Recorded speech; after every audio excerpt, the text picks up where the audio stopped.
to the Geo Shooting Special. I'm your host, Kiken, and over the next 75 minutes we'll be going through 16 of the different shoot-em-ups or shmups or shooters, whatever you want to call them, for the Neo Geo. This is a new format that I'm using here for reviews, essentially, so let's go ahead and get this started. Okay, the first game we'll be reviewing is Androdunos, and for no apparent reason at all, it has no title screen. The title spelled Androdunos. And just as a note, I'm going to be playing all these games at the MVS setting. So let's go in, and I'm pointlessly screwing around with options right now, but let the game run through the demo here real quick just so you can get an idea of the controls. Very simple. A is shoot, B switches or cycles through your different weapon formats. Each weapon can be powered up several times. The thing is, though, the charge shot completely drains however many levels you manage to get your weapon up. It can destroy a boss in like 1 or 2 hits, though. Watch the thrilling takeoff sequence here. It was badly edited in the intro.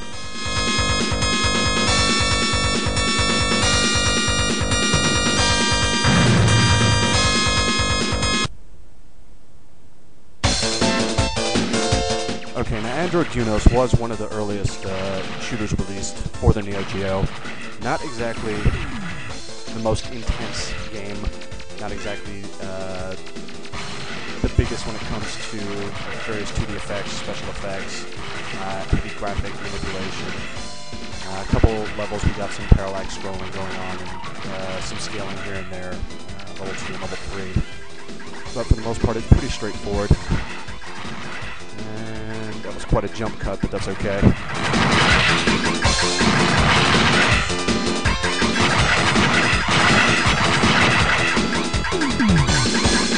I primarily prefer to go with this V-shaped gun here. You know, there are quite a few cheap hits from enemies coming from behind you in this game. As you can see, some really nice animation on several of the enemies.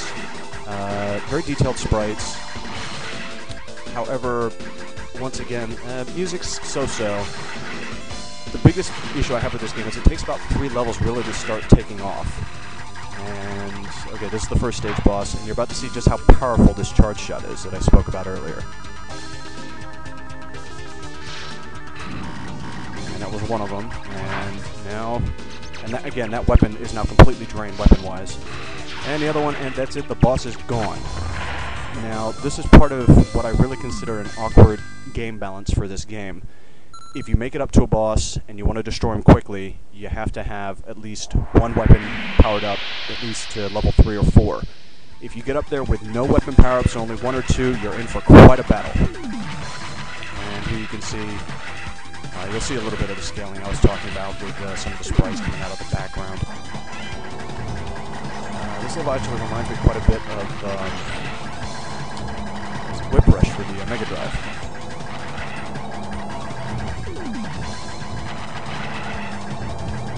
Now, I was about to say what this game's going to get, but I'll say right here, Life Force fans / Salamander fans, you'll probably get a kick out of this section. So what do I give this game? Well, it's a decent game, not the greatest thing. You can definitely tell that it's a first-generation title. Not the most impressive, but I'm going to go ahead and give it a 5.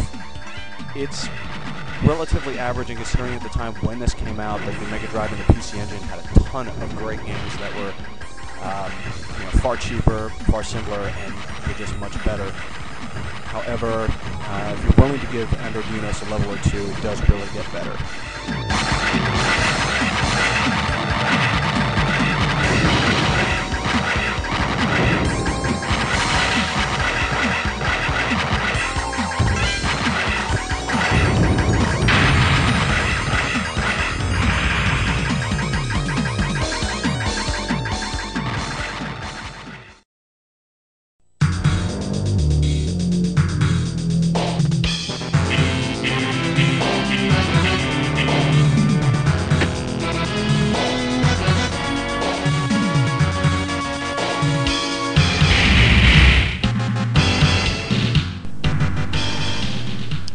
And this is Ghost Pilots.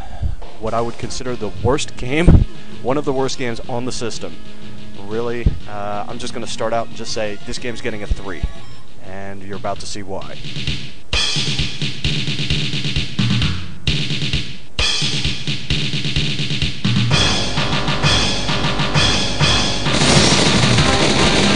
Yeah, listen to that. Good lord. My biggest issue with this game, okay, 1, ginormous hitbox. It's literally larger than the ship. 2, you start out so underpowered. 3, there's no kind of speed ups in this game whatsoever, and your ship is about as sluggish as... And yeah, I just died right there because I died of boredom. Just every aspect of this game seems completely slow. It really has a tendency to feel a lot like an old 8-bit NES game, and I'm not talking about some of the good ones. I'm talking about, you know, some of the really garbage ones. There's also a lot of sliding. I don't know if you've noticed that, but the enemy sprites, particularly the red planes that grant you the power-ups, have a tendency to move with you as you move the screen, which is really disorienting. And again, couple that with the fact that as you move further through the game, their formations become more hectic, and it really becomes quite a pain in the butt, especially if you die, to try to repower up again. And you see some scaling going on in the background here, but really this game almost does nothing to tap the power of the Neo. This really could have easily been done on another 16-bit system. I'm just demonstrating one of the napalm bomb here, which becomes available to you once you clear the first stage.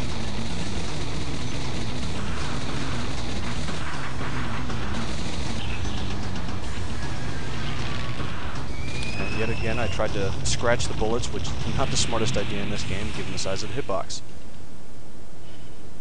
Levels take several minutes to complete. We're talking upwards of 10 minutes to go through some levels. As you can see, the game scrolls very slowly. It's just generally not very exciting.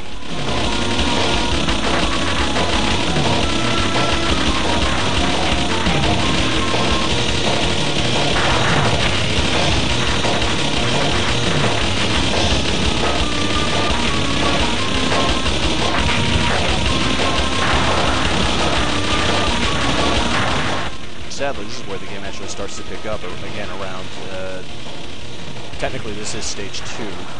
Each level consists of 2 sections. And again, I'm getting shot by stuff I can't even see. Again, unless you're a glutton for punishment, I really cannot recommend Ghost Pilots at all, even with the fact that it's incredibly cheap, and no matter what format you pick it up, MVS, AES, or CD. Only really recommend it if you're absolutely pressed to have every shooter on the system. Otherwise, trust me, it goes far better.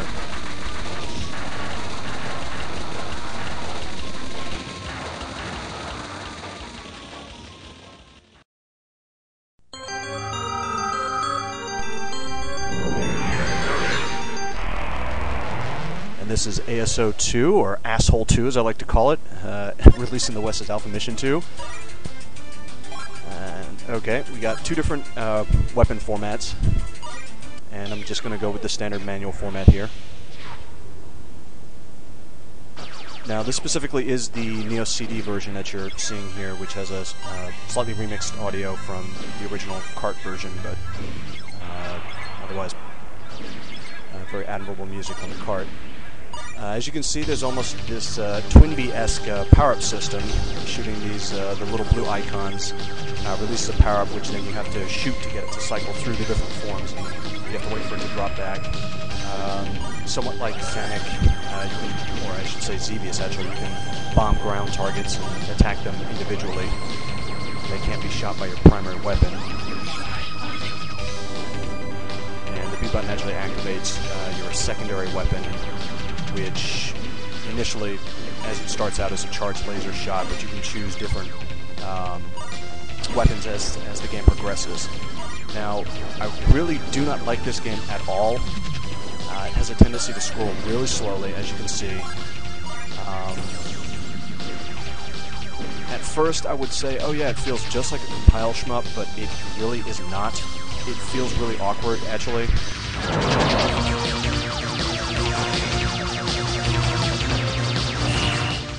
grow so bored of this game after about 2 levels.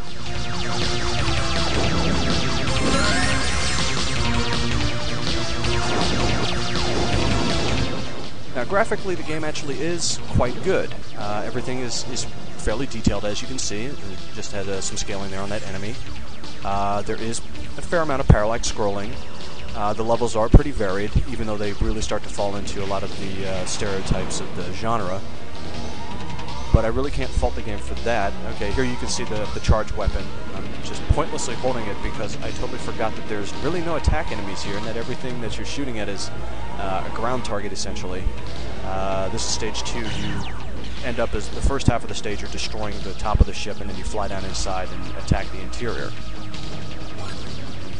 My biggest problem with this game is that the power-ups are so unbalanced. You really have to not get hit at all. Should you take a shot, the first time you take a shot is not too bad. Your weapon does not drop that drastically. Second time you take a hit, though, and they do give you a fair amount of 1-ups, but after that second death, your weapon level is so small, and they don't give you additional power-ups until you get to the next stage, and even then it's only a handful right at the beginning. I think the game really could have been better balanced had they given you a slower, steady stream of power-ups throughout the entire stage, and give them to you at a boss should you die. Some of the bosses actually, you can't hit them with your primary gun. It has to be your missiles. And after you get, or I should say your bombs, and after you die, your bombs revert back to this single, slow hit. So boss battles, should you die more than once, become ridiculously long.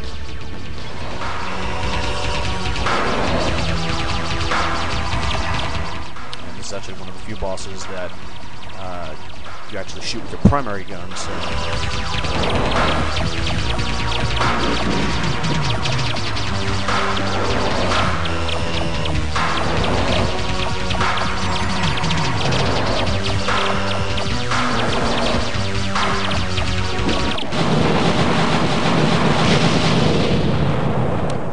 So in the end, I'm going to go ahead and give ASO2, ASO2 a 6. Fairly decent game. I don't personally like it, but it was a step in the right direction considering when this came out. It was a very early release.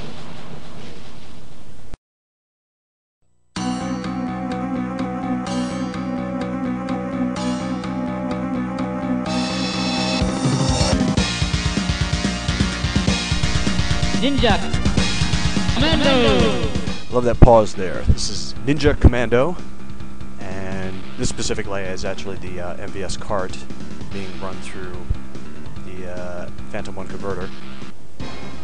And this is... I don't know why it plays the boot up music there, by the way. Yes, we're going to need to attack dinosaurs, tanks, and ninja, because those things go together and eventually they'll all merge into one. 3 different shot types. You've got a spread type, forward focal type, and then sort of the half and half. I'm going to go with the girl who is the forward focal type. This is yet another game which causes you to jam the A button. And I went ahead and recorded the cinemas just because they're so goofy.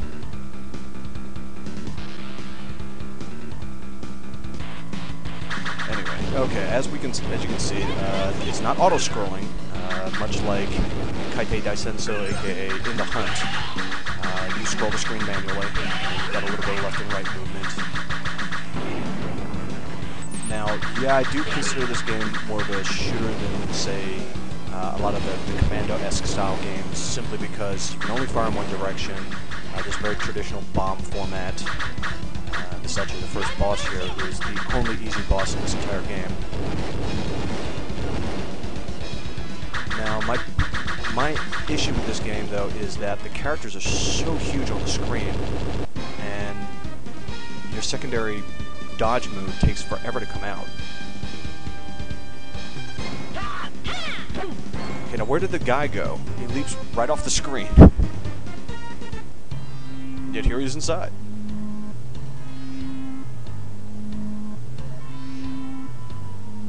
Max headroom. I'll kill you, motherfucker!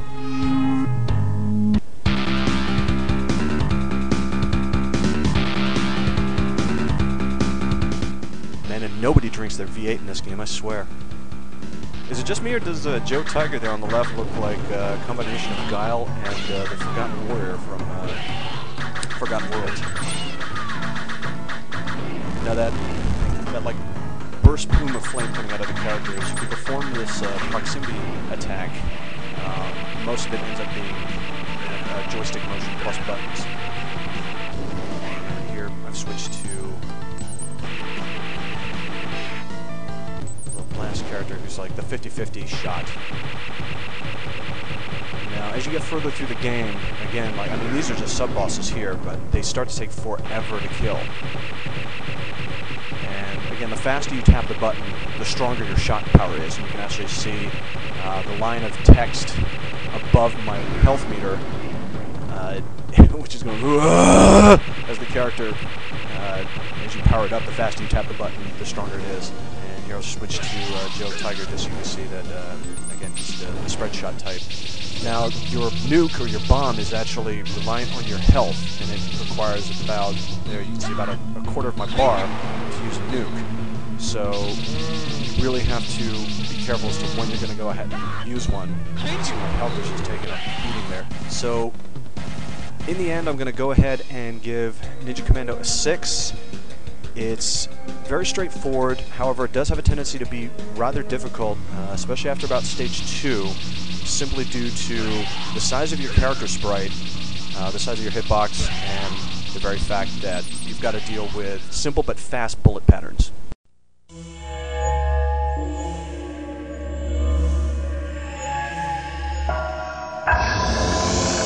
And this is Last Resort by SNK. This is actually the first Neo shooter that I got to play in the arcades. And setting up the options here. And this is specifically the Neo CD version that you're seeing in action, mainly because it's the cheapest. It has a remix soundtrack. But okay, look at that. Incredible.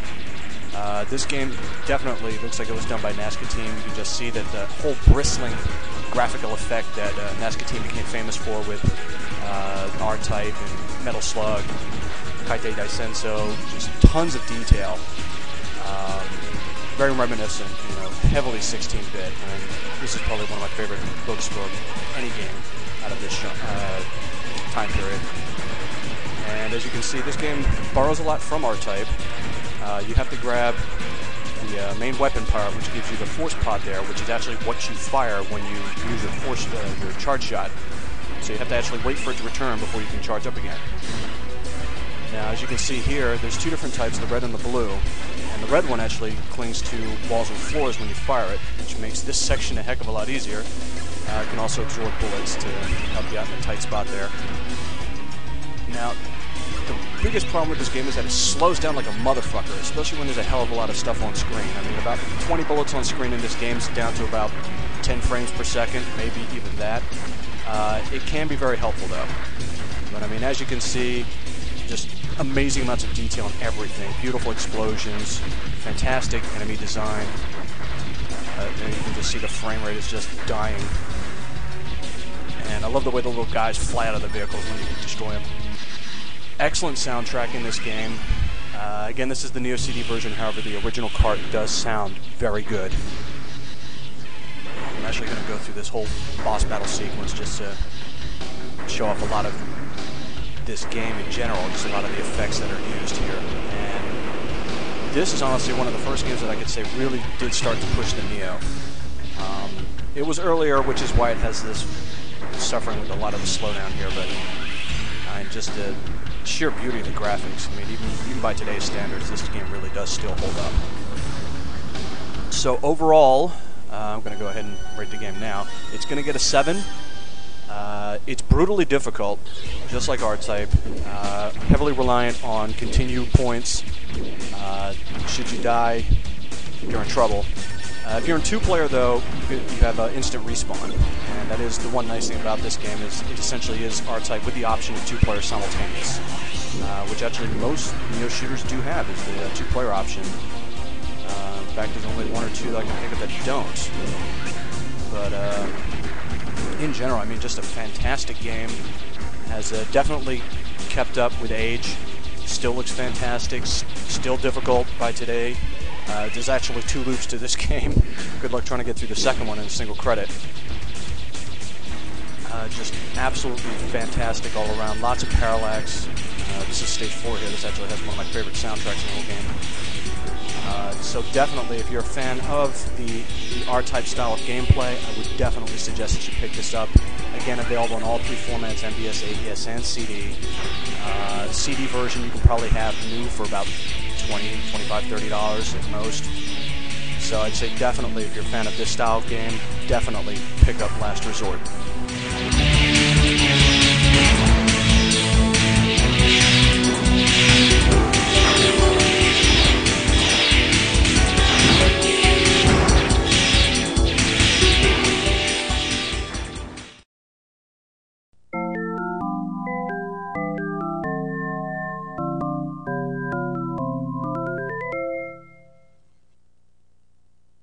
This is Viewpoint. As you can no doubt read the title, I could watch that little model of the Viewpoint all day.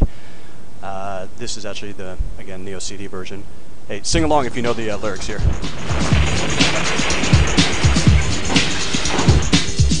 2, 3, 4, hit! Okay. Viewpoint is essentially R-Type tilted at about 45 degrees along all axes. The game is incredibly hard. However, it is phenomenally beautiful. Just this all incredible pseudo 3D rendered sprite look, or excuse me, rendered polygon look. Although everything is pre-rendered in 2D animation, but just stupendous animation on everything in this game. Fantastic soundtrack too. Definitely one of the best soundtracks ever to come out of the Neo, and this is not in fact remixed at all. You are listening to what is essentially just a digitally recorded version of the original cartridge sound. Very ingenious play mechanics throughout. At this point you gotta shoot these little wall barriers to get the doors to open. As you can see, you've got like your 2 little side pods there, much like R-Type, main charge shot, and that's really it. You can pick up a shield and you've got 3 different bombs that you can carry at any one given time. But that's really about it, weapons-wise. And for those of you wondering why it cut so fast, it's because I died there by running into that fish. Anyway, the biggest problem with this game is its viewpoint. And I don't just mean that as the title, I mean literally the angle makes it hard to discern exactly where the bullets are in relation to your ship, which is a cause of great frustration with this title. However, the game is just so stunning to look at, I really can't fault it for that. It just adds to its legendary difficulty. Those of you out there who really just play games that get released in this country and have been playing Ikaruga and think that that's difficult, you got another thing coming playing this game. I don't even really know what else to say. Viewpoint still gets, this game gets a solid 9 from me. Just utterly fantastic, brutally difficult, graphically astounding, and it's not even really doing anything special. No heavy 2D effects, it just throws around just a lot of beautifully detailed graphics. Kids die. And the parents just sit there like, oh well.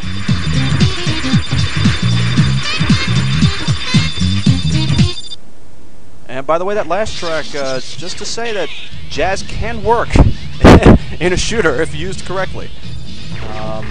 By the way, I have never gotten past this boss. He just totally anally rapes me every single time I fight him. This was actually one of the best little dodges I pulled off against him before he finally killed me. And after you kill this, there's a whole second form to go through. It's just devastating. But definitely, if you like your shmups, super difficult, beautiful, and easy to get a hold of, pick up Viewpoint.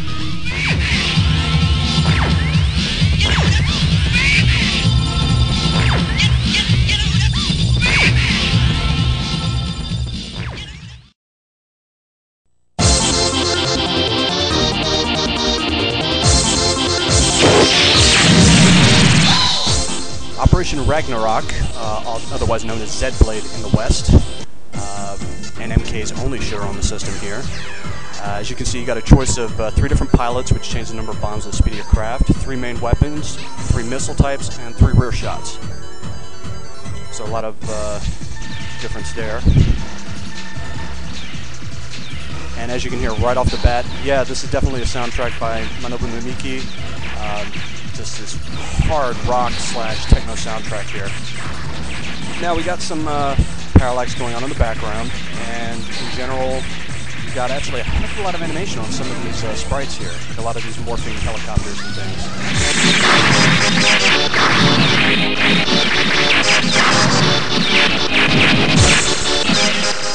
Now again, all your different weapons power up individually, and you can also actually power up your nuke as well. There's 2 levels to the bomb, and it eventually goes from just being like this thunderous ball to this large lightning blast. And this is actually the first boss here, and you're going to see a lot more of that heavy sectional sprite animation on this boss. That's just so awesome. I love the way that thing unfolds.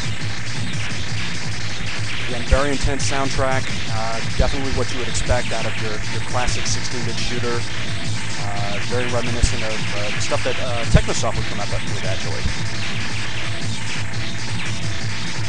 Not the most complex bullet patterns throughout this game, however, again, they're fairly close together, fairly large, and relatively fast on some of the later stages, actually.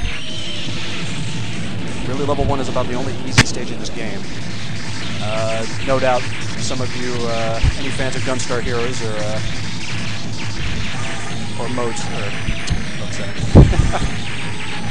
7-4s, you get a kick out of this boss.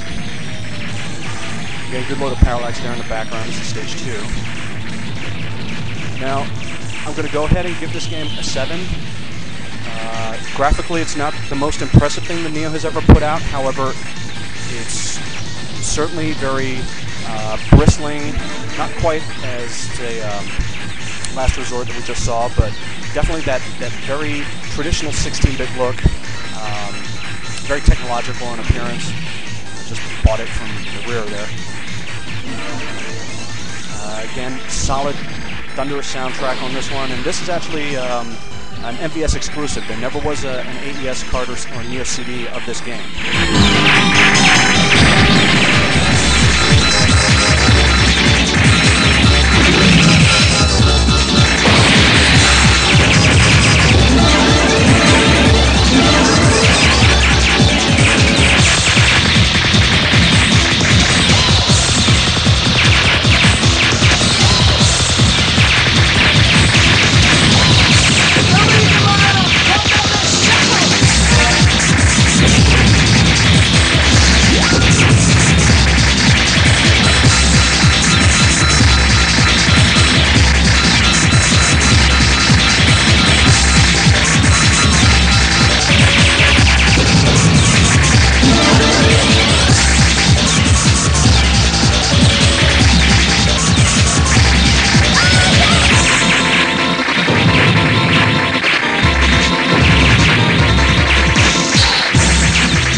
Helicopters. There's the forward shot type and then the spread type.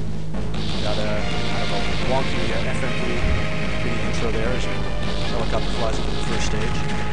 Now, Prehistoric Isle 2 is sort of based off of Chocolate, actually. That in a lot of stages you're actually trying to rescue hostages. or the screen will stop for a second. You have to stop the hostages from getting eaten by the dinosaurs. You can see one of them. There, got him. And he'll hang on to my ship until the end of the stage. You need to drop him off in a rescue copter, or you can try to keep him at the end of the stage through the boss battle to go ahead and get a bigger bonus. And here's the whole defend people sequence. Something stupid happens, like something crashes the train. And of course the helicopter's there right on time, which was all rescue vehicles will whistle quickly. And at this point you gotta defend everything. And you can see every 5 guys that runs into the copter, you get a power-up or a bonus icon here. Like if you get hit like that, then you lose 1 guy. And again, you don't have lives, you have health points. So it's sort of like having a shield. So the first boss here. Now there's 2 different shots, I should actually say. For each ship, you need to tap the button rapidly, which is your main shot. You need to hold down the button, which is this sort of directional shot. For the blue copter here, as you press up or down, the cannon swings to either high or low. With the red copter, it focuses forward and pulls back. And you see traditional with Yume Kobo, lots of pre-rendered, heavily animated sprites. They really do a good job with the backgrounds here. And the dinosaurs themselves look awesome. They're really weird colors. My only problem is you can definitely tell, that was the bomb there by the way, you can definitely tell what parts of the game were handled by Saurus. They have this tendency to use quite literally shit brown as their primary palette color. And their games have a tendency to look really muddy as a result of that. There goes the one boss. Now, the music in this game is decent. It's very campy, very Godzilla-esque. Graphics, as you can see, actually are quite good. If I'm not mistaken, this actually was the last shooter released on the system in 2000. I don't think any others came after this one.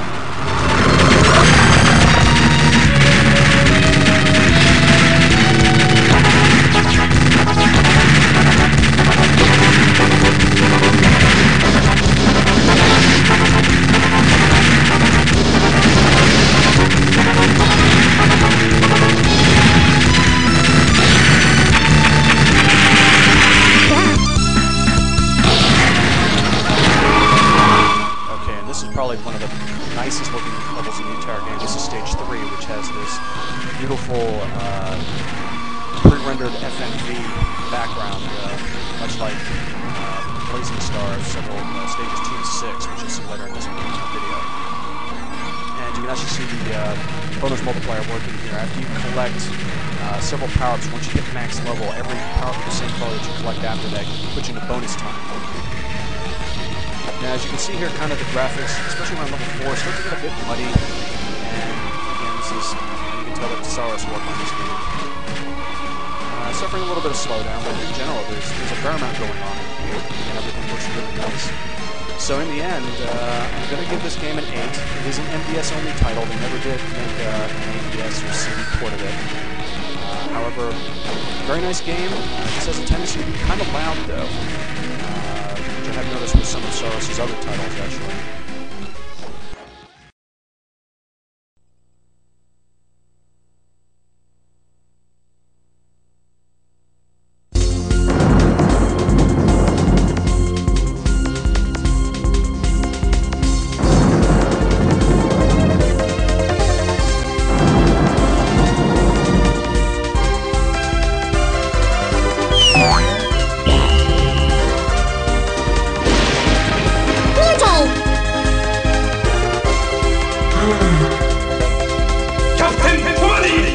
Captain Tomari by Visco. This game actually, for some odd reason, has a lot of glitches when I try to run it through the Phantom 1. You're going to see like the whole little boot up sequence with explaining the controls here simply because it was difficult to capture footage from this game where the background didn't suddenly disappear except for about the left inch of the screen. Which was quite annoying. The game itself was still completely playable. I mean, all the character sprites and everything were still fine. It was just kind of annoying that, you know, it doesn't look good on video where all of a sudden, you know, the entire background turns black. But as you can see here, cycling through the different power formats and then the clone format, so you've actually got 2 guys, and you can move them around, switch them up. And again, you know, A, left fist, B, right fist. Some really nice animation there before each stage, and that's pretty standard actually throughout the game. And yeah, as you just saw, that was quite quick out the front there, because in that stage, that background disappears about 2 seconds into the level. But right now you can see, though, this is about the closest that the Neo really has to Twin Beat, when you think about it. Very colorful, very bright, not really taking itself very seriously at all.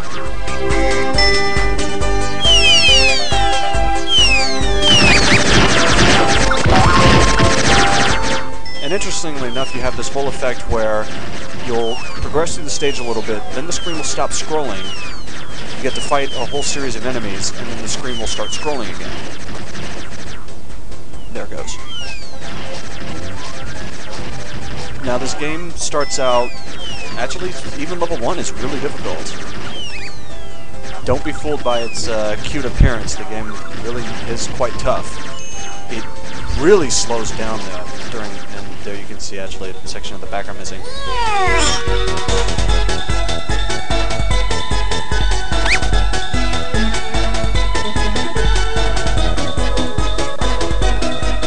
As you can hear, the soundtrack's actually pretty good.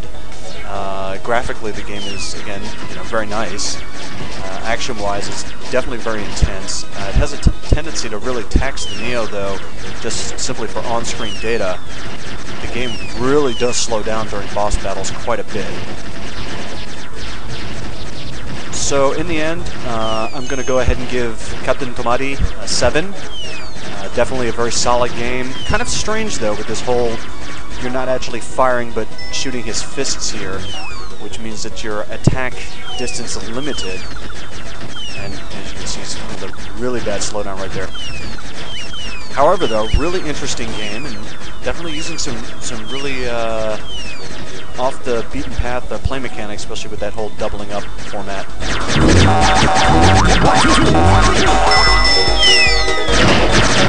Oh, and one thing I should say is that this is an MVS only release, along with the last game that we reviewed actually, Prehistoric Isle 2.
Twinkle Star Sprites. This is kind of a shooter/puzzle hybrid, actually. This game ends up being a versus two-player game instead of two-player cooperative, The screen is, here, we're going into the story mode here, and your character, Load Ran, meets up with any of the miscreants throughout the game, and of course she pisses the shit out of them, so they challenge her to a duel, and then she has to blast her out of the sky, flying on her two little pigs here. Yan, yan, yan, yan. Now, this is actually the Neo CD version, and I've graciously removed the loading times, which are pretty bad actually on this game. And as you can see, again, the screen is split vertically, and there's two halves. Player 1 is on the left, player 2 is on the right. In this case, the CPU is controlling the right side, the player 2 side. As you kill the enemies in the sequential chains there, as they attack in these different patterns, the explosions cause additional enemies to get caught, and for every so many enemies that get caught in an explosion, it sends sort of what they call golems over to the opposing side to try to rain down on the opponent. Now, this being sort of a puzzle game, the scoring system ends up being a bit off, mainly because there's no predictable way for you to go in and see exactly how long you're going to spend in a stage. You can clear a stage in as little as 15 seconds if you really know what you're doing, or it could take as many as like 5 to 10 minutes if you're up against like one of the final two bosses. And as you can see, great soundtrack to this game, really bright, colorful graphics, just like Captain Tomati that we just saw. Incredible playability. It holds it really well in single-player mode, although this game really is designed, much like most fighting games, as a two-player title. And as you can see right there, I just initiated a boss attack, and there's several ways to do that actually. The way that I initiated it there was by starting a large chain and literally just moving around a lot. The other way to do it is as you destroy things, this meter at the bottom of the screen builds up, and at level 1 you just do a charge shot, level 2 you do a sub-weapon attack, and at level 3 it sends a boss over. Mevius here is actually kind of a trip because he'll congratulate you if you can get up to him either without continuing at all or only using a single credit. He will actually, his first line there, he says he's quite amazed that either you were able to get to him without continuing or you only had to use one credit to get to him. That was pretty good. Now he's actually, this is where the game really starts to pick up in difficulty. Plus the formations that the standard little enemies that come on the screen actually really speed up.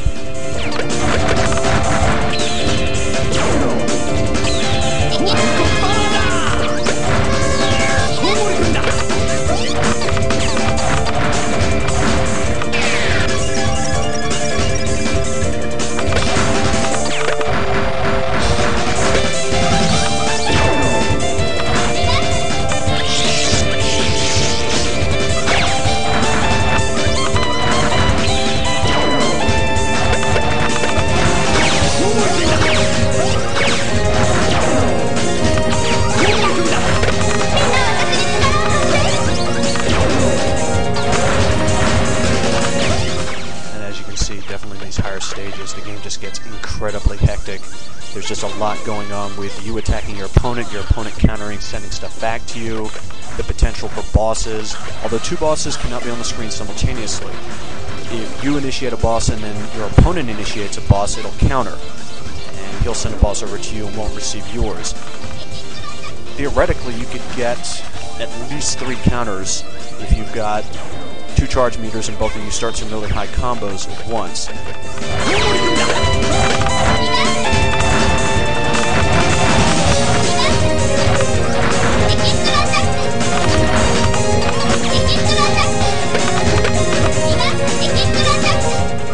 And this is actually, now that I think about it, one of the few Neo shooters that has been ported to other consoles. Currently, Twinkle Star Sprites is available both on the Saturn and the Dreamcast. However, both versions are actually rather expensive. Even the Neo CD version here is kind of expensive. Now, in the end, I'm definitely going to give this game an 8. Fantastic, superb title. Really sort of genre-defining, actually, as it tries to meld 2 genres and actually does a really good job of it.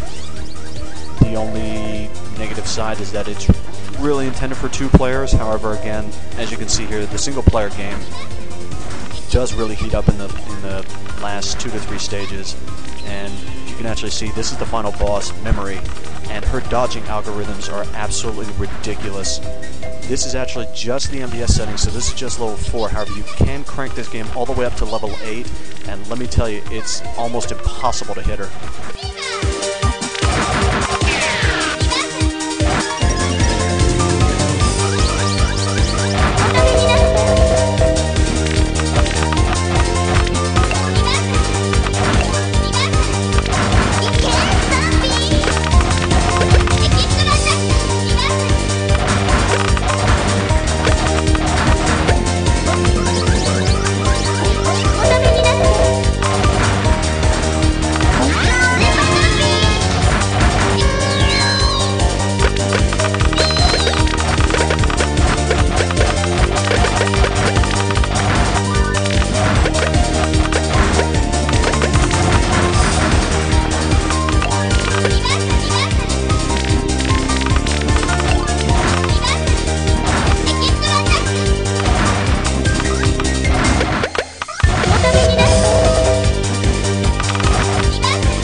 Sonic Wings 2.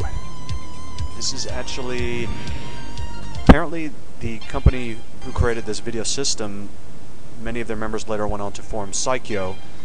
So the two companies have a very similar style of game. Now, as you can see here, plenty of pilots to choose from. I'm going to go with the Hanataka Daka lookalike guy here. And you get this little pointless exposition from your character between stages. Now, as you can see, the game is, you know, rather standard graphically. It's not really doing anything too special. Bullet patterns aren't exactly off the hook. However, they do have a tendency to be very fast. Again, this game does use auto ranking. As you power up, enemies become stronger, more powerful. This specifically is the Neo CD version again. Loading times on this game are actually quite short. I thought about leaving them in initially, but didn't really want you to be sitting through an extra 6 or 7 seconds between levels, so. And as you can see, I mean, it's really straightforward fare.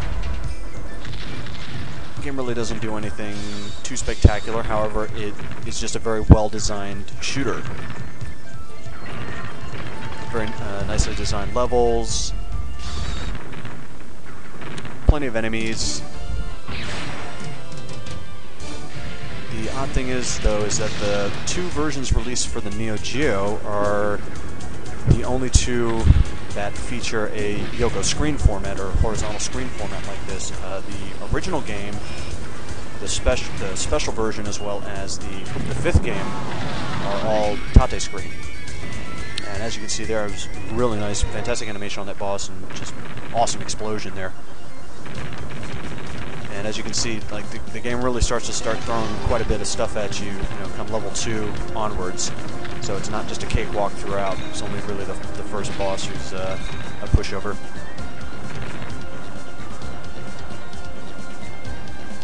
And definitely Psycho fans will definitely notice that the bomb and power-up icons are pretty much identical to those games. This is actually one of my favorite stages here at the theme park, because watch what happens to this Ferris wheel over here. BAM! Take out all those kids. It's awesome. Fantastic.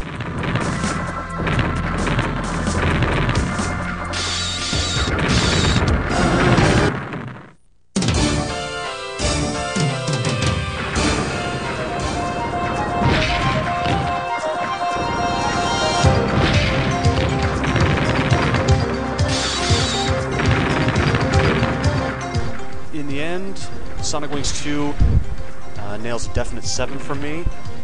Again, not the most spectacular looking game. Sounds decent. Both the cart and of course in the OCD sounds fairly good actually, but even the cart's really good. I can really suggest it if you are a fan of Psycho. It's very similar in its style, very similar in execution. Definitely very similar graphic styles as well. And the plane selections and that definitely set it apart. And of course it's got that rather tongue-in-cheek humor between stages. Of course you can't have an Australia level without the ubiquitous opera house there.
Sonic Wings 3, and I suppose I should have said last time that Sonic Wings is actually called Aero Fighters in the West. And once again, this nice varied selection of different pilots, different weapon types, different bombs. And because the timer's about to run out, I just went ahead and selected the blank plane there, which actually has a sort of homing shot at the top, which is why I really like using it. Now, again, you can see it's just like Sonic Wings 2, really graphically. I mean, not a whole lot different. It's very straightforward graphic style here that they used. Similar power-up setup. Again, auto-ranking system in full effect here. Relatively the same icons, same style of music. In fact, even some of the bosses from Part 2 are in this game as well. A couple of the stages appear here as well.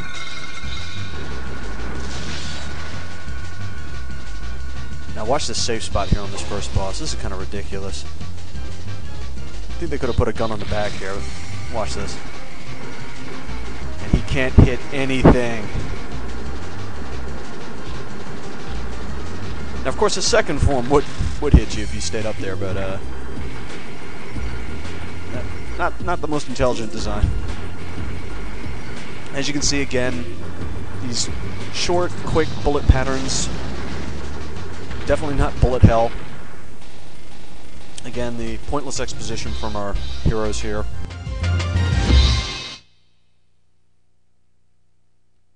I really happen to like this stage actually, as you can climb this Coliseum out in the desert. And it uses really nice vertical parallax scrolling, which is actually kind of cool. Very simple, but it works really well.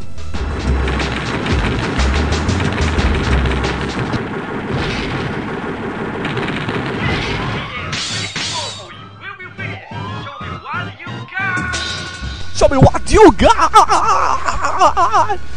I love that part. Almost try to sing along with that practically every time I play.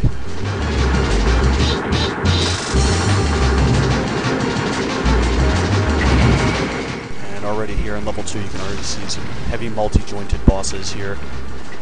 Lots of different pieces to take apart bit by bit.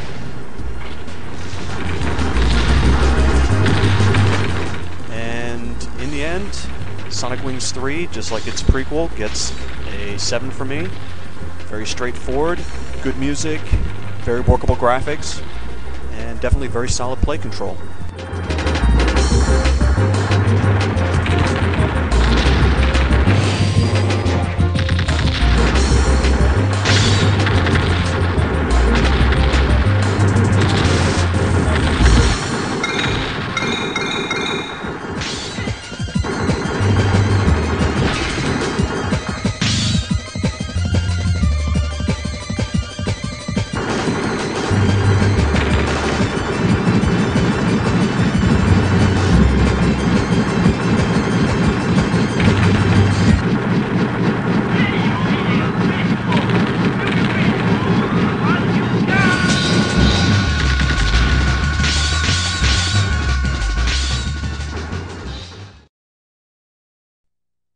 Chotet's Brickinger, aka Brickinger Ironclad.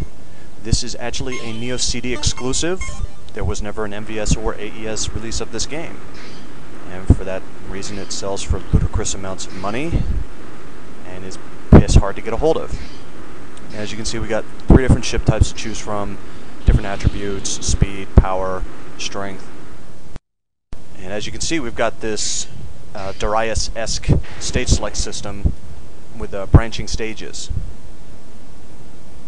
Now there was a hell of a lot of loading right there, about 20 to 30 seconds between stage, but I went ahead and edited that out. And yet again, as you can see, we've got this R-Type-esque play mechanic. I wonder why that could be.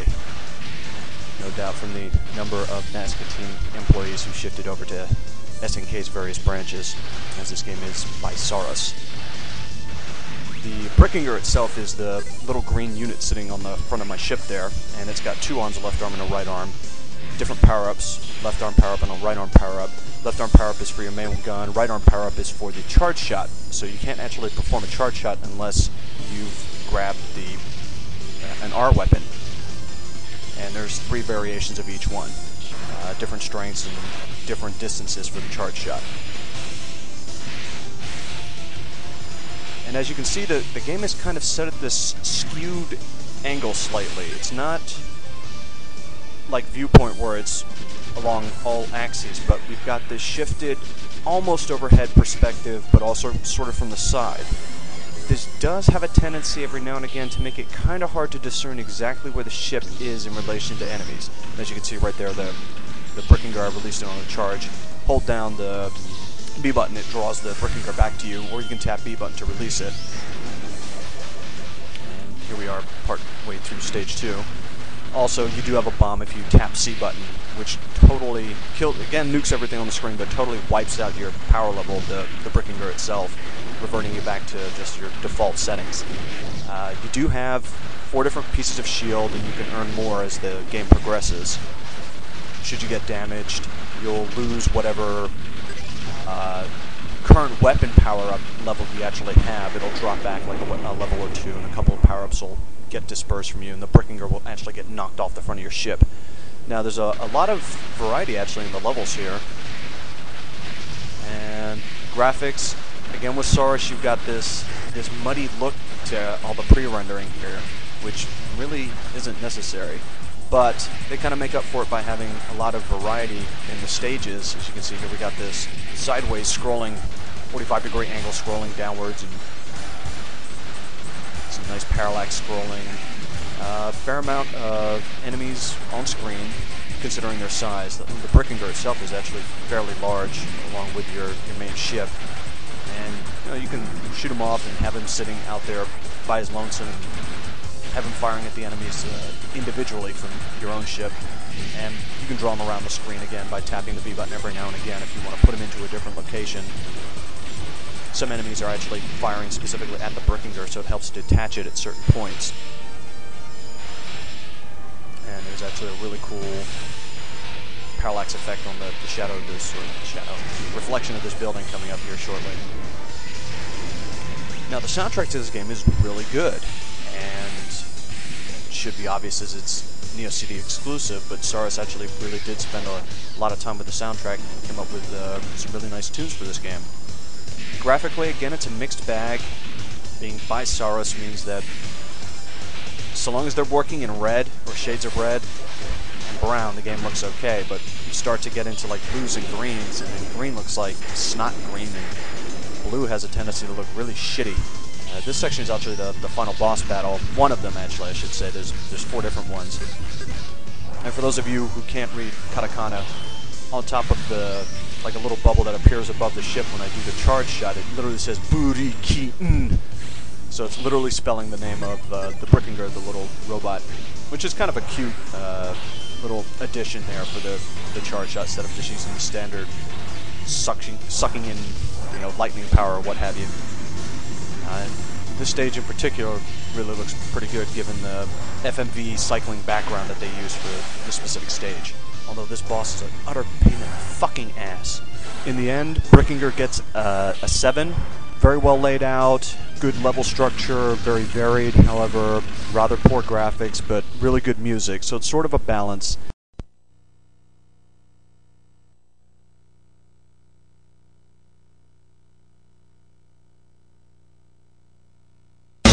Strikers 1945 Plus. This is Psycho's actual one individual release for the system.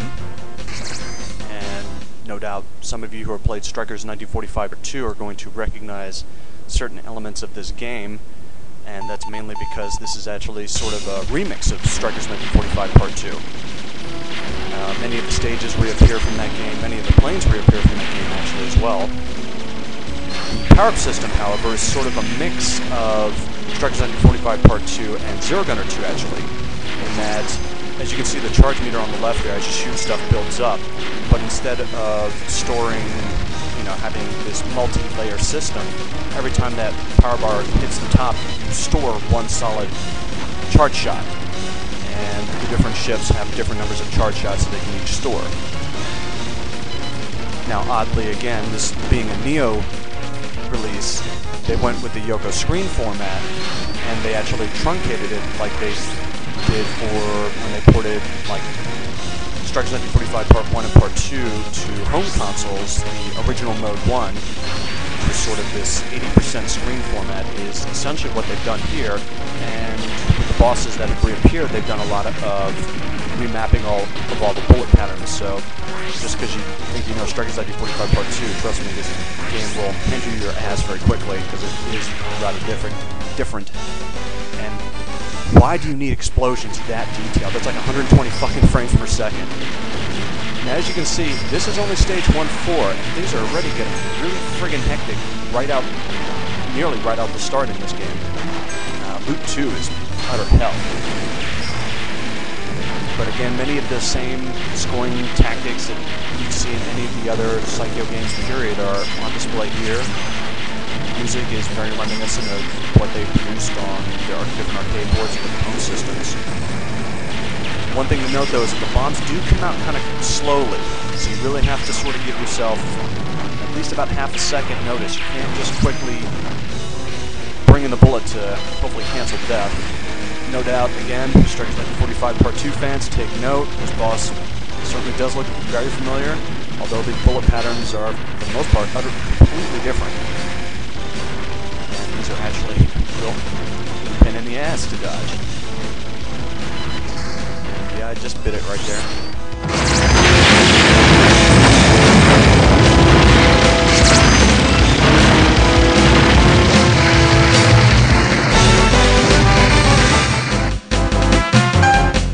Okay, and as you can see, we're going to slowly cycle through the different plane types here. And most of these, the Fiat is actually brand new. There's actually a 7th ship as well, the Ascender. And the Fiat is actually the closest that I've ever seen this series get to Ein from the Sengoku Blade / Sengoku Ace and Gunbird 2. So in the end, Strikers 1945 Plus gets an 8 from me. Again, that very hard, gritty, psychographic style, which I do happen to like. These almost militaresque marches through the soundtrack. Solid play, although the game is really difficult. I definitely put it as one of Psycho's more difficult titles. It just happens, though, to be a remix, which is sort of what's keeping it down a couple of notches. Had it not been more of just a redux of Part 2, I probably would have scored it higher.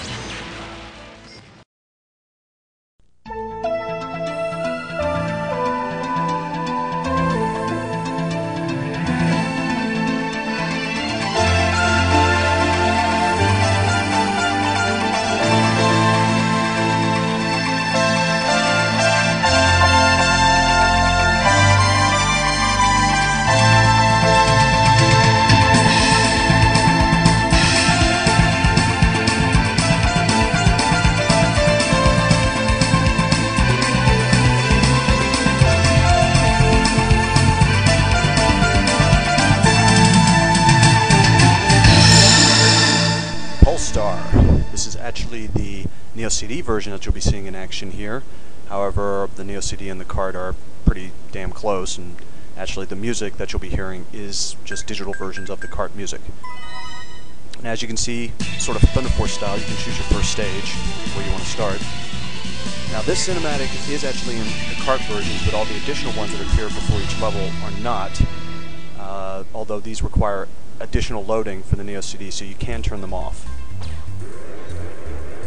Now, right off, even though just about every game we've seen on this review has been R-Type-esque, Polestar is really unabashed in the fact that this pretty much is sort of a R-Type Shin Hyper complete 2.0 for matching surface. It really is sort of a high-end 16-bit remake. It features a lot of the same things, no doubt. You're seeing that a lot of this, certainly this first level here, bears more than a passing resemblance.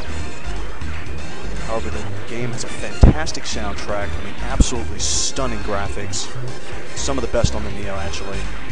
Tons of animation, good parallax.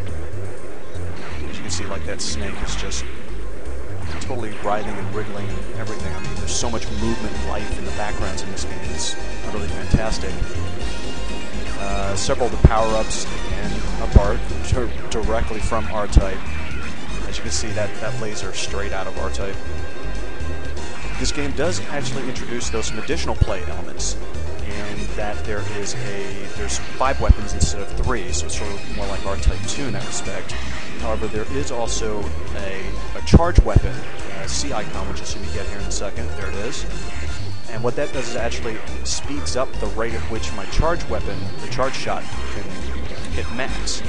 After you grab several of those, your charge shot charges up so quickly that you can take down bosses in a matter of seconds, which can be very important considering how difficult some of them can be if you let them get into their additional attacks.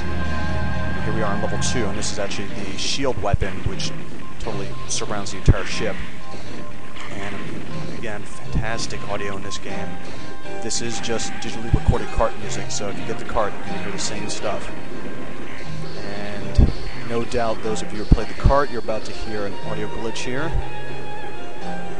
The stage music is still playing, and yet the boss has appeared. It should have switched to the boss music here, although this game does suffer from a slight glitch if I leave the visuals on. Just on this stage, for some reason, this boss will just keep playing the stage music.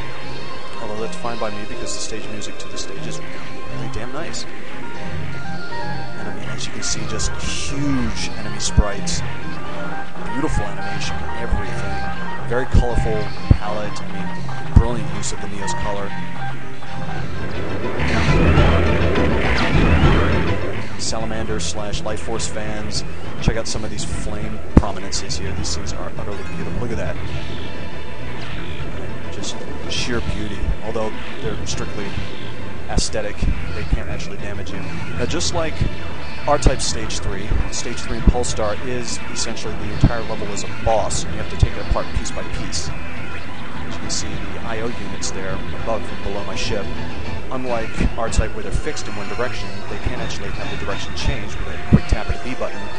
lock them in position, and they'll permanently fire them whatever position you got them into until you tap B again. Now, one thing you got to be careful is not to tap A plus B simultaneously, as that will eject your shield. And in this game, that will cause the shield to detonate. It's sort of this game's version of a bomb. So you really got to be careful with that. Now, Polestar for me gets a solid 9. I mean, this game is just sheer class from start to finish. And I left in, this is actually the cinematic for stage 4. Now watch this little maneuver here. Good God! I'm surprised she didn't throw up all over the goddamn windshield. Alright, here's an example of the rear shot using the IO units there. As you can see, just an absolutely stunning game. Memorization heavy. If you're an R-Type fan, I mean a pure R-Type fan, definitely check this game out. And if you want to see one of the best examples of shooting on the Neo, check this game out.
Blazing Star. The game just has an awesome fucking intro, doesn't it?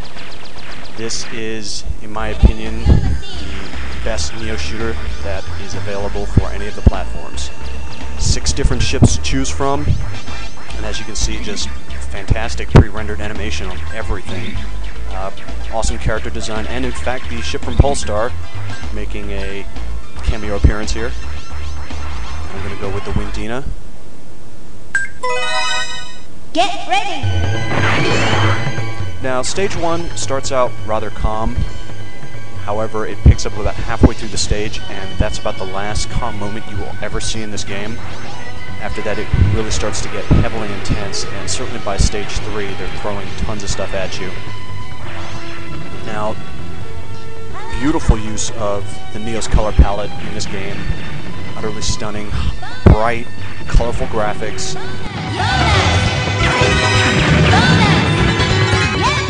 Very detailed backgrounds, and the glow that they put on the bullets helps them really stand out. So you really shouldn't be getting hit by anything because of Battle Garaga syndrome, where the bullet just, totally blends in with everything else in the game. And there's this simplistic power system at work here. As you grab power-up items, you increase this level of the meter in the lower left, and you can extend your charge shot. Several different scoring systems at work in this game. You got the lucky panels, you got the floating little lemons with wings there, which are different levels of multipliers. You've got your charge shot multiplier. Once you release your charge shot, as enemies continue to plow into it, the value goes up. So there's a lot of scoring potential in this game. As you can see from the background here, I mean, just Yume Kobo just abused the hell out of the Neo and throw around just some utterly beautiful effects. That stage in particular, stage 2, has one of the nicest backgrounds that I've ever seen the Neo produce. You're at the stage 3 boss, and you're using the Aryustein, which nobody appears to be able to say correctly. Again, as you can see, this is probably actually, aside from Strikes 1945 Plus and Second Loop, this is actually the closest you get to bullet hell on the Neo. I mean, there's just so much stuff that these bosses, by stage 3 here, will start throwing at you. And if you really want to see more stuff, you can even crank up the difficulty. This is the MVS, however you can go even higher. Fantastic soundtrack to this game. And there's no single bad track at all musically. Here we are in stage 4, and this is the Dino 246, the Polestar craft. Just demonstrating how different this one is, and that, yeah, it retains its shield just like it has in Polestar. although I'm not very good with the ship at all.